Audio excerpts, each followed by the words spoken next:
நம் பாரத தேசத்திற்கு புதுமை சேர்த்த ஒரு மாமனிதர் சுவாமி விவேகானந்தர்.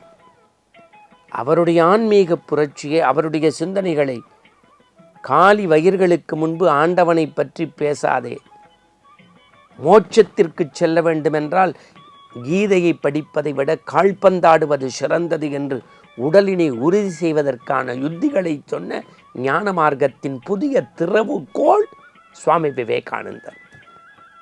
இப்பொழுது நாம் சைவ சமயத்திற்கு வருகின்றேன். அதுவும் குறிப்பாக தமிழகத்தில் இருக்கக்கூடிய தர்மபுரம், திருவாடுதுறை, பொம்மபுரம், குன்றக்குடி போன்ற மடங்கள் ஆற்றி இருக்கக்கூடிய தொண்டு எண்ணிலடங்கா, எழுத்திலடங்கா, சொல்லிலடங்கா.